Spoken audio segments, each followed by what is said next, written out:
चला तर आज असा मस्त वडापाव बनवायचा आहे बरं का. पाऊस पडतो आहे तर वडापाव झालाच पाहिजे. तर आहे ना मी 5 ते 6 बटाटे घेतले, ते स्वच्छ धुवून घ्यायचे.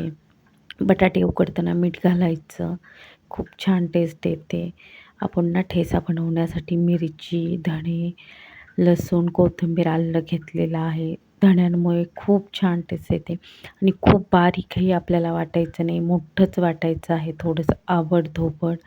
तुम्ही इथे जिरेही घालू शकता, खूप छान टेस्ट येते जिरेनी पण. थोडंसं मीठ घालायचं म्हणजे वाटण जे आहे ते काळं पडत नाही. बटाटे सगळे सोलून घ्यायचे, खूप बटाटे उकडायचे नाही, मग खूप असं पाणी शोषलं जातं. मग भाजी आपली अशी चिपचिपी होते आणि पूर्ण बटाटे मॅश करायचे नाही. तुम्हाला आवडत असेल तर करा, पण थोडेसे मोठे बटाटे ना वडापावमध्ये छान लागतात. तेल घाला, मोहरी घातलेली आहे, कढीपत्ता घालायचा, जे वाटलेला आपला ठेचा आहे तो घालायचा. पाणी बिलकुल घालायचं नाही आहे आपल्याला इथे.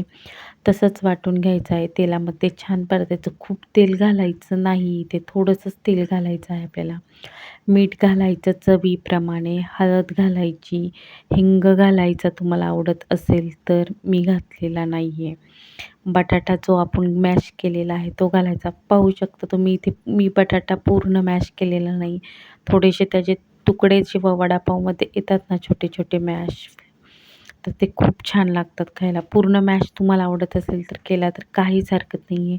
कोथिंबीर घालायची. भाजी आपल्याला पूर्ण थंड करून घ्यायची आहे. टेस्ट करून बघायची मिठाची. मीठ कमी असेल तरी खायला छान लागत नाही. बेसन पीठ घेतलेलं आहे मी इथे सम्राटचं.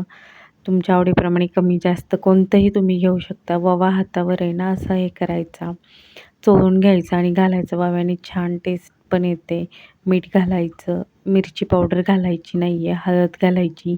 मग तो रंग लाल झाला ना मग खायला छान लागत नाही आणि छान असं मिक्स करून घ्यायचं आपल्याला.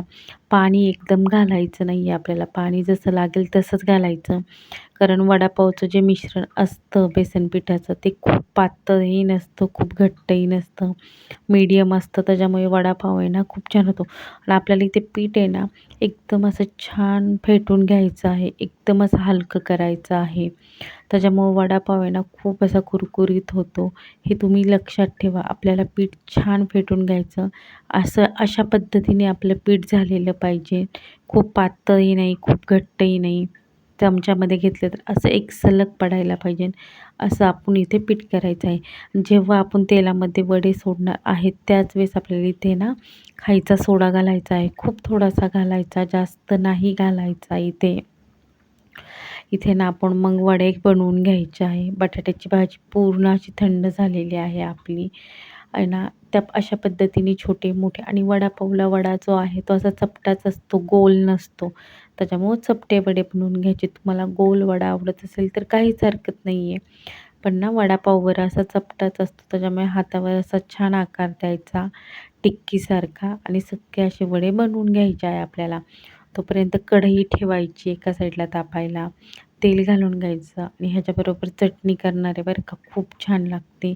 जे आपण बेसन पीठ केलेलं आहे ते ह्याच्यामध्ये घालून घ्यायचं. बारीक गॅसवर आपल्याला आहे ना हे असं एकदम कुरकुरीत तळून घ्यायचं आहे. तुमच्या आवडीप्रमाणे कमी जास्तही घेऊ शकता, चटणी जास्त करायची असेल तर.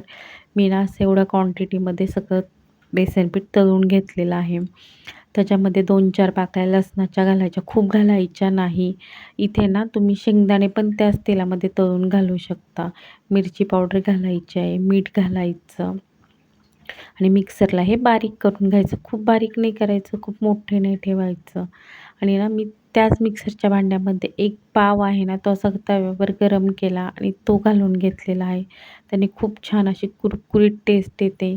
तुम्हाला ना नसेल घालायचं तर तुम्ही इथे शेंगदाणे घालू शकता किंवा खोबरंही घालू शकता. पण शेंगदाणे आणि खोबरं नसतंच, काही घालतात. असा ब्रेड पाव घालून बघा, खूप छान लागते चटणी ही.